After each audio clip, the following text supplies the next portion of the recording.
Both Sean O'Malley and Paddy Pimblett have had a fair share of words to say each other in the past couple of weeks. Paddy Pimblett criticised Sean O'Malley for blaming his loss to Marlon Vera on an ankle injury. Sean O'Malley responded to his comments and said that he was ugly and stupid. On his recent podcast, he took a shot at Paddy Pimblett where he criticised his physique. He got fat as. Did you see that? Yeah. He got fat as. Peter Griffin. I mean, not Peter Griffin, his brother. His son. Peter. Not his son, my bad. Chris. He got big, but he said he got another fight booked, and it's not that Gordon guy. I wonder who it is. With the recent announcement of the welterweight bout between Leon Edwards vs Jorge Masvidal targeted for UFC 269, Leon Edwards reacted to the fight booking and tweeted, "Millionaire." Jorge Masvidal responded back saying, "You're welcome. #super necessary." Just yesterday, TMZ Sports reported that Chuki Liddell was arrested for domestic violence after his altercation with his wife became physical. He recently released a statement on his arrest and posted this on his Instagram. He went on to say, "Last night the Los Angeles Sheriff Department deputies who responded were professional. While the information about this case will be revealed in due course, I believe it is important to convey and clarify a few facts about the situation. I was the victim of the incident last night at her family home, as the details of the case will reveal. The deputies informed me that my wife would be arrested as I did not respond to her assault while I sustained bruising and lacerations. I volunteered to go in her place. This was one of the many times I have tried to shield a family mental health issue from the public view. It has become painfully apparent that this cannot continue, as our private life has now reached a public breaking point. Please respect our privacy as I help to navigate our family through this difficult time." The long-awaited return of Luke Rockhold has been delayed as he has been forced out of his fight with Sean Strickland at UFC 268 due to back issues. There's no easy way to really say it, but the fight is off in New York. I ended up herniating a disc in my back, L4, L5, and the docs say it's nothing I can play with. I need to do some treatment and some recovery time. And some things just aren't meant to be. New York. New York. Sorry to the friends and the family and the peeps and all the people, but we'll be back. Until next time. Francis Ngannou recently reflected on his first UFC defeat against Stipe Miocic. He earned his title shot at UFC 220 where he would go to lose the fight by unanimous decision. He posted this on his Instagram with the caption, "Almost 4 years ago I came up very short from my first title challenge against the great Stipe Miocic. But I realized that night that even though it wasn't the outcome that I wanted, I knew that I didn't lose. Not because I wasn't even close on the scorecard, but because I knew that I learned more in one night than I've learned in the past 4 years in the sport. Without that loss, I'm not sure I could have won the rematch, because I would have done the same mistakes that I did 3 years earlier. Nelson Mandela said, I don't lose, I win or I learn."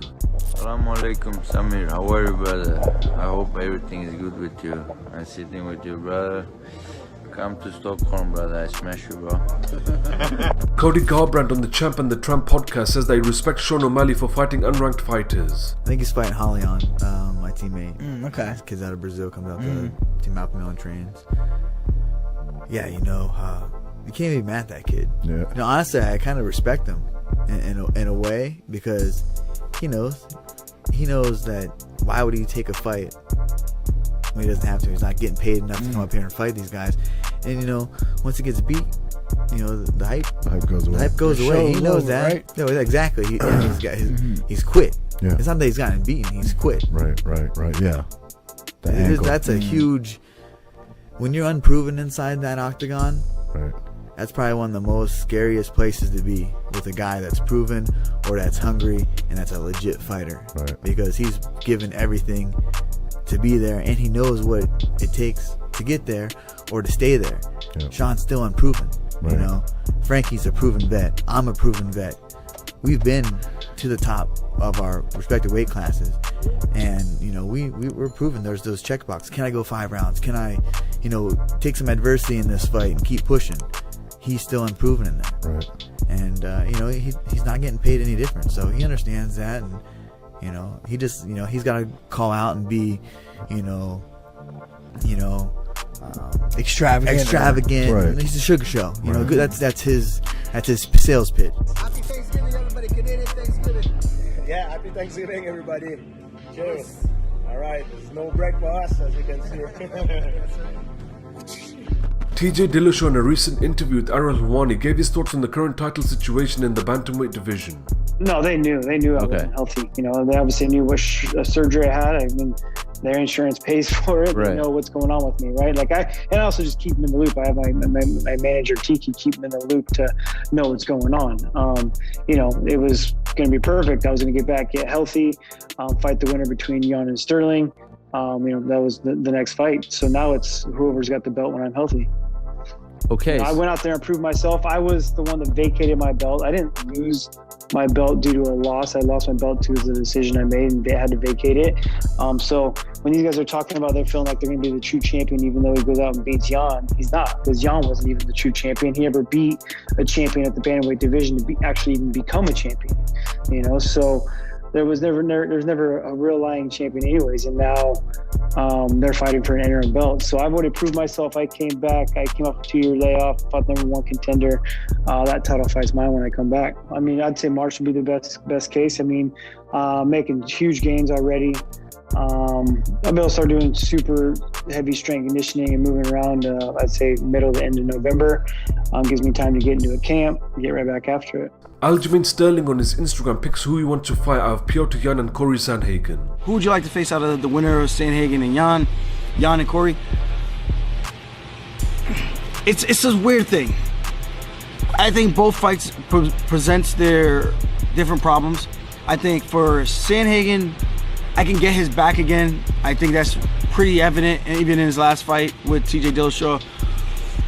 Seems like he hasn't really fixed those mistakes. Maybe just a part that he's not really focused on, or maybe it's a part that he just doesn't really feel where he's like in trouble kind of thing. I think if we fought again, it would be more urgency in that position to get out. But he's dangerous when it comes to space, man. He's got fight-ending techniques. I think Jan is different. He's flat-footed. I think he stands in front of you, gives you an easy target for a guy who moves a lot and uses a lot of footwork. See like my Pedro Munoz fight, even see my fight with Jimmy Rivera. Cutting angles, using footwork, that's more my thing.